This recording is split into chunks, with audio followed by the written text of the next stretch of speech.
I don't have to tell you things are bad. Everybody knows things are bad. It's a depression. Everybody's out of work or scared of losing their job.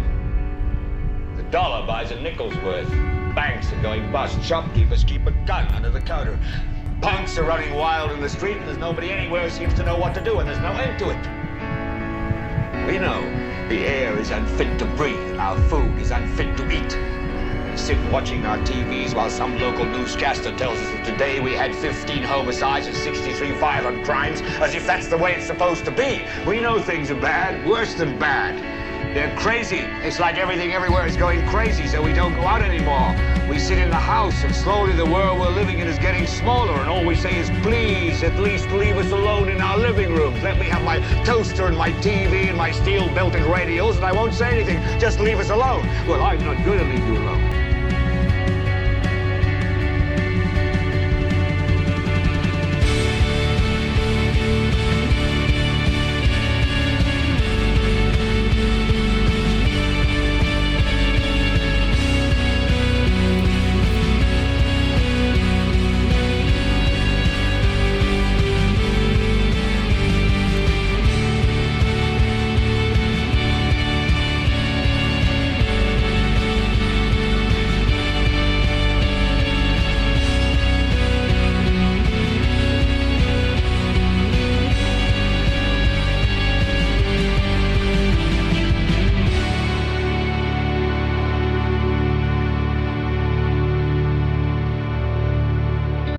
So the main thing that I've been alluding to, by the way, I'm Frank Vaughn. It is May 27, 2025. In terms of working on, for the last 3 weeks, I've been sitting in on meetings with WeUnify, this conference, which is happening September 19th, 20th, 21st in Calgary at the BMO Center, right where the Stampeders play downtown.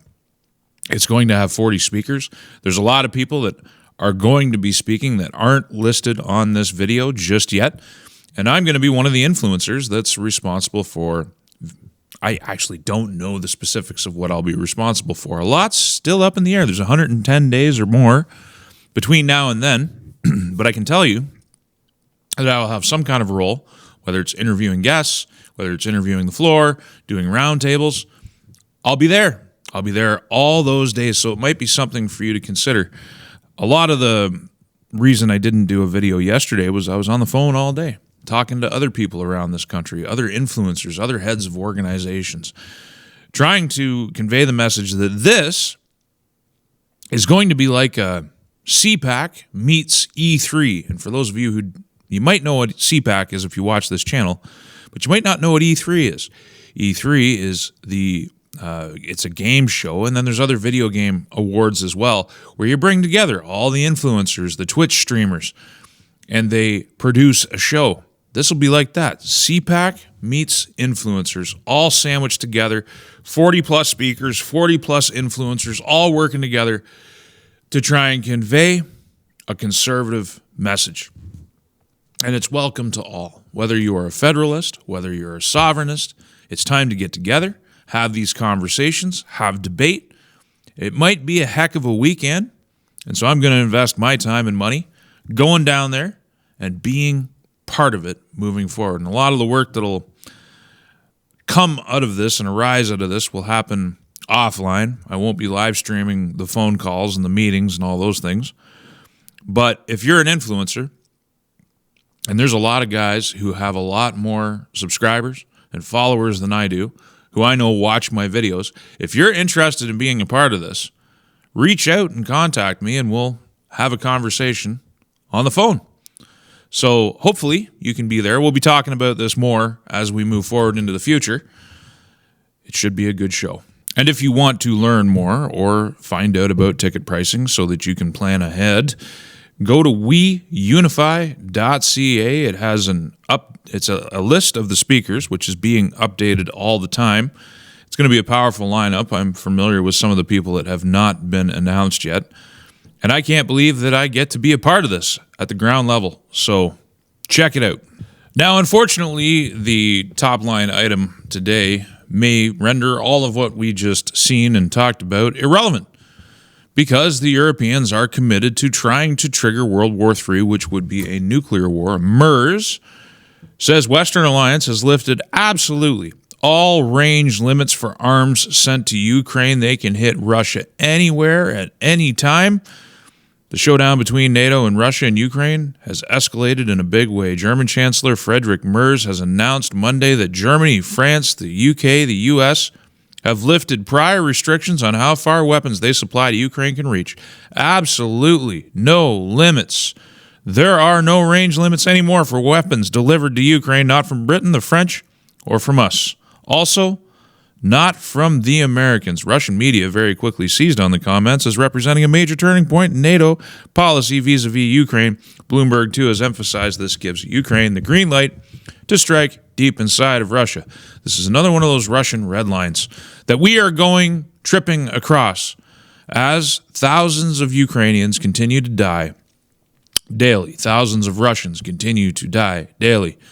The war's end is nowhere in sight, and the Europeans are desperate to keep it going. Desperate. Because if they can keep this war going, they can further justify the repression of the populist wave that is trying to sweep Europe. We talked in the last video about little Belgium and how all of the opposition members of the party that got elected in a certain city were arrested for election fraud. They didn't commit election fraud. They got arrested because they won. The interference in the Romanian elections. France banning Le Pen from running in the next presidential election. Outright talk of banning the AfD in Germany, the most popular party, according to polls right now. Democracy is not being protected by these people. It is being actively opposed. Their agenda is fundamentally anti-democratic, and they let you know every single day. They're willing to sacrifice your life and your children's lives in order for them to cling to power. Meanwhile, there's something else happening in this country. The king is here. If you're not aware, you do have a king, and that king is so important that we're willing to spend taxpayer dollars in the millions to facilitate him delivering a throne speech which merely repeats the talking points of the Liberal Party of Canada. There has been some noise about the mention of the legal rights, not rights, the respect of lawful gun owners that came out of the king's mouth. I wouldn't read too much into that, because if you read the laws that are now on the books, including the orders in council, being a lawful gun owner could just simply mean handing in all your guns. The laws suck. So I'm not really sure how we can infer that there's a major new shift in liberal policy towards satisfying lawful legal gun owners, but I digress. Look at this. God save the king. What a great image. No modern society worth the name, no nation worth the name nation has a king that lives overseas and celebrates this. Look at the money that's being spent on this man to deliver a speech of simple liberal talking points that Carney could have delivered himself and saved everybody a bunch of money. But we all know Carney's not introducing a budget. He's governing by edict through the King's Governor General's office and signature.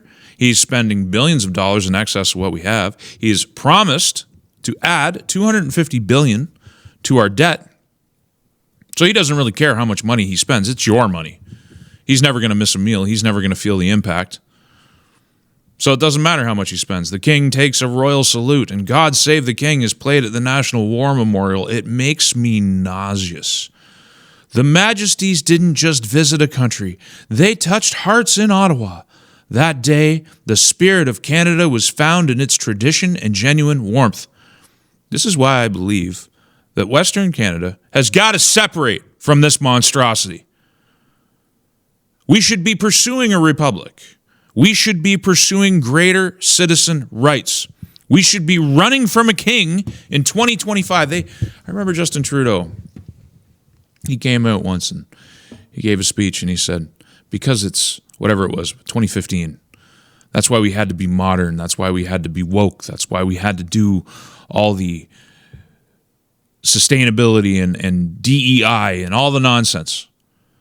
But somehow in 2025, we're all supposed to rally around monarchy, around a king, instead of pursuing greater autonomy, not just for the provinces, but for the citizen, who has been repressed by the federal state here in Canada for over a century. Instead of more rights, you have less rights. You've had less rights since 1982 when your country was replaced, when your Bill of Rights was replaced with a Charter of Rights and Freedoms that the King's representatives can suspend whenever they want and never face any consequences, even if they did it wrong.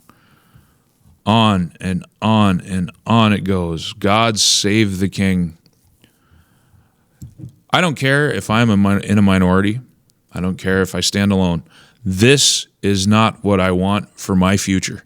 I do believe it is very symbolic that the King is the one who delivered the throne speech, that Mark Carney's first priority was to invite the King to Canada, because Mark Carney intends to rule this country through the Governor General's office. He doesn't really need Parliament. Let's watch this little clip. This is Melanie Jolie. She's going to get up and she's going to try and talk to Mark Carney. And he's going to wave her off, and he's going to wave her off again, and away she goes. Now that's the future. Now the interesting thing is the Liberal base, always so malleable, always so changeable, always their opinions are so conveniently shifted. First it was elbows up, we're going to war with the United States, damn the country, if we got to shut down the economy, we'll do it, we're going to fight Donald Trump. And then as soon as the election comes, Mark Carney goes down there, he kisses the ring, and all of that is off the table except for a few whispers in the media, and they go along with it like it's normal operating procedure. Now, instead of sunny ways, they're looking at this and they're saying, this signals a new chapter in Canadian political life. This is the end of a certain style of government, sunny ways, and the beginning of a more authoritarian, a more dictatorial government, and that's a good thing, according to the left. Go read their comments. It's kind of insane. Now, I'm no fan of the Liberal ministers that Carney has surrounded himself with, but he's going to dispense with them. That's why we're not going to get a budget. That's why he spent $73 billion through the Governor General's office. He is here to rule like a king. And at various points during the campaign, I pointed out in my videos how there is a very vicious streak to this man. And you've seen it come out. All the well-spoken, careful words that he says in front of the media, if you see where he's caught off script or off camera, there's an angry man at the core of this guy. There's a guy with some kind of personality issue. And you can see it right here when he waves Melanie Jolie off. He sees himself as above the rest of us. If you've read his book Values, as I have, you understand that he sees himself above all of you. He sees himself as your manager, the man in a position to make better decisions for you than you yourself. And you just, maybe not you watching this, but a good chunk of this country just made him prime minister. And we're going to bear the consequences. Another thing we've covered on this channel at length is the perversification of public education. At a baseline, I've talked about how school counselors, teachers, and principals are taking your kids to gay clubs without your knowledge. They're coaching your children into sex changes and embracing their gender identity, often without parental consent or knowledge. And as we've seen multiple times already, this is not a new thing, even here in my dear Saskatchewan. We've seen the sexually explicit material they're feeding to minors. This is all in an effort, and this has been my thesis for some time. If you can say that a 12-year-old or a 13-year-old has the ability to make the decision about their gender, to engage sex change surgery, to sign a document, and I've seen this myself. I have documents sitting on my desktop.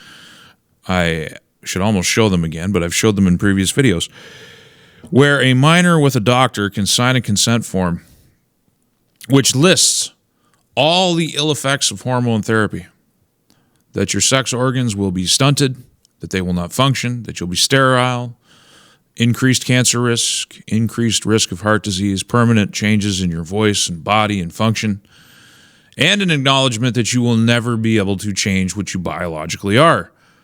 That a 12 and 13-year-old with some kind of activist doctor, because a lot of these doctors use their degrees to hide their activism behind, and they're engaged in sterilizing thousands of children all across this country.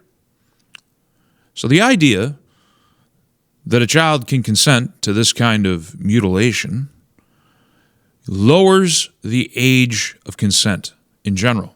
And I think that's what we're being driven towards. When you see the normalization of little toddlers at the hands of your MLAs. So here in Saskatchewan, we have members of the NDP who take their toddlers to drag shows where men in drag strip for money, and they even send their kids up to put dollar bills in their underwear. It's the sexualization of children. It's the deification of perversion. It's the lowering of the age of consent. And mark my words, if we keep going down this road in 5 or 10 years, you will have a 65-year-old man walking down the road holding hands with a 10-year-old, and you won't know if that's granddad with his grandson or granddaughter, or if it's a man with his lover. That's where they want to take us. That's where this all goes. This is Danielle Smith on screen. Warning, graphic content. Albertans deserve to know what's really being shown to children in some of our kindergarten to grade 9 schools. May I remind you, they can't gamble. They can't rent pornography. They can't vote. They can't serve in the military. At this age, I believe, even in grade 9, you can't legally hold a job. You can't drive. There's a lot of things you can't do. But you can go to your public school library and you can take out graphic sexual content and read it without parental knowledge. You can get counseled into sex change procedures, hormone therapy, all the gender nonsense without parental knowledge. There's a disconnect there. There's a disparity there. We created a society where we decided we were going to protect children, not just from sexual exploitation, but also from labor exploitation. We created something called childhood. This is a point I bring up often. Childhood. This idea that kids should be able to explore the world free of the hang-ups of adults. The responsibility to work. So at 5 years old, they're not getting shoved in the coal mine.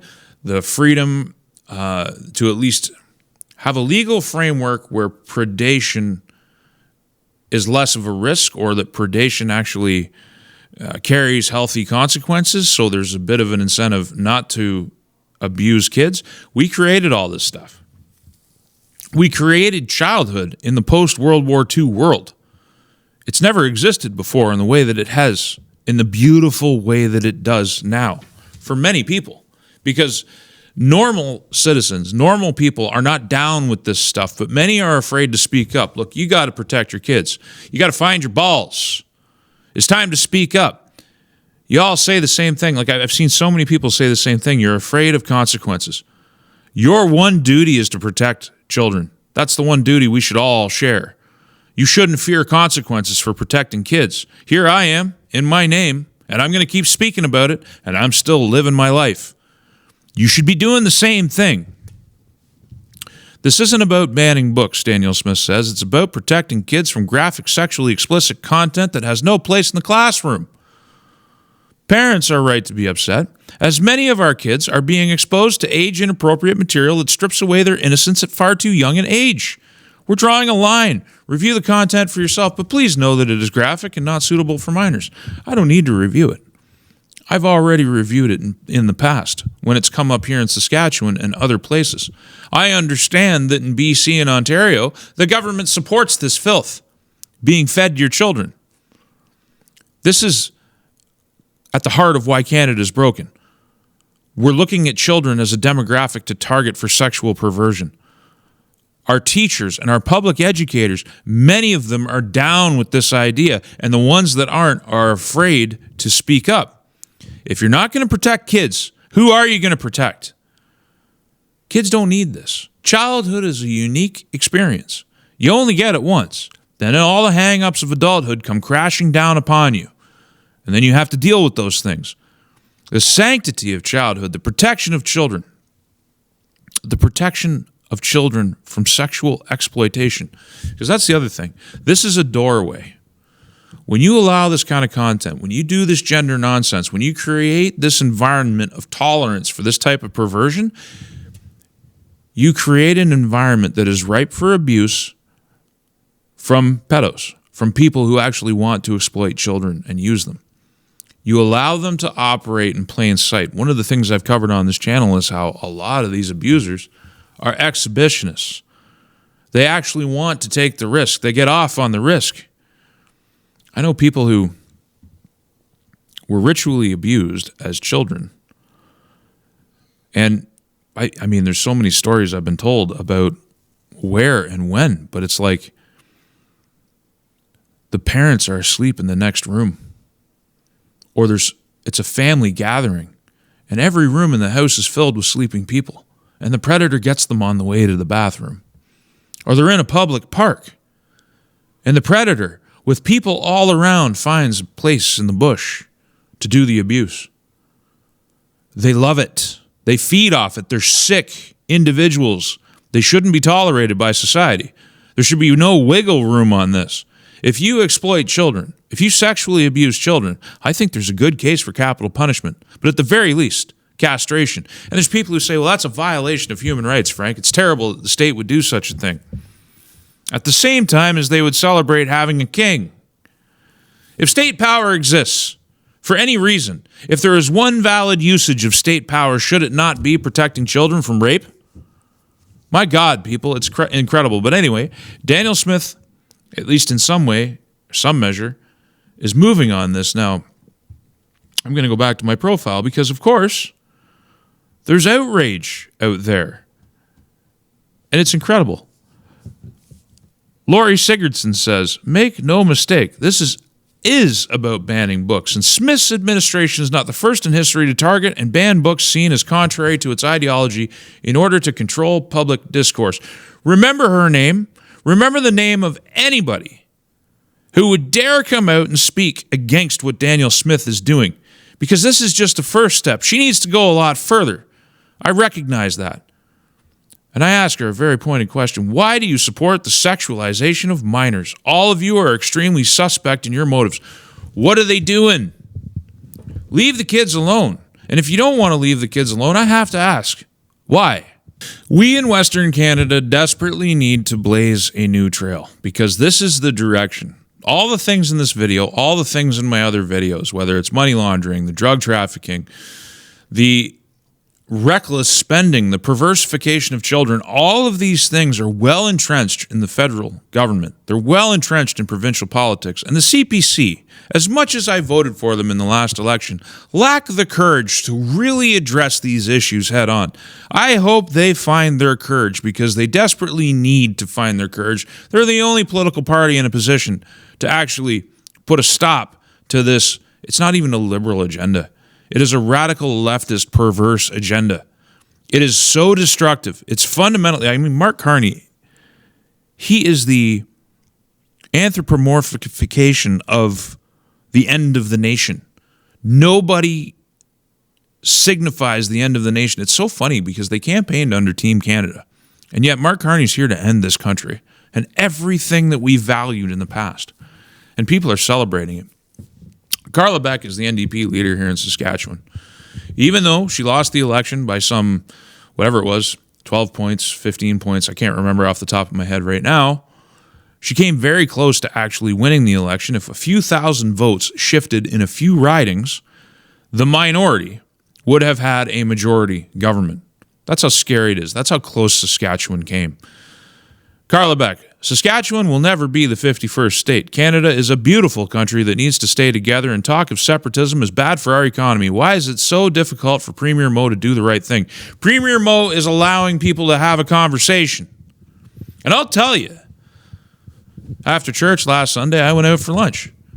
And in some of the groups that I was sitting down with talking right here in this province, people were openly talking about separatism, openly talking about the fact that they don't understand why the Canadian government is being so unreasonable vis-a-vis the United States, and talking about many of the policies that Donald Trump has deployed being good for people. No tax on tip, no tax on overtime. These ideas, which in a highly taxed Canada are very attractive, and also these low tax pro-capital environment that the United States is building is going to draw capital in from all around the world. Capital that I'm sure Saskatchewan and Alberta would like to get a piece of. But we're opposed from actively developing. We're opposed from actively engaging with our economy by the federal government. Why is Carla Beck campaigning and virtue signaling in public like she is a federal politician? Carla, Saskatchewan elected you, not Canada. If you want to strengthen your hand so that you can represent Saskatchewan better, if you want to go to the federal government and get a better deal for the people who elected you, the way that you would do that is allowing the people in this province to have a voice, to have a say, to indicate their dissatisfaction. And dare I say, if they so feel like they want to signal their support for separatism, that strengthens your hands in negotiation, because you can say there's a significant portion of the population that's so fed up they want to leave. So what are you going to do for them to keep them in the country? Instead, you have aligned yourself with the federal government, because I've said this before. Canada the nation, Canada the people, it's not the same thing as Canada the system, Canada the government, Canada the law. What you are aligning yourself with is Canada the system. That system sucks. It needs to change. It needs to go. If there's no change and the system doesn't go and it's not modernized, then we should take our ball and think about leaving. It should be about whatever's best for the province, because you're in provincial politics. You're not in federal politics. If you're gearing up for a run for the federal NDP and you want to become leader, get out of our way then. Because I'll tell you, the conversation around the lunch table in Saskatchewan right now is the value of separation and autonomy. Did you know that I have a website, frankvon.ca, the ultimate repository for all of my work, and a backup location just in case the censors come for me again? And if you like the content, please consider using the donate link in one of the options available. There are no paywalls, there is no advertising, and there is no Patreon, and I intend to keep it that way. Thank you for your time and your consideration.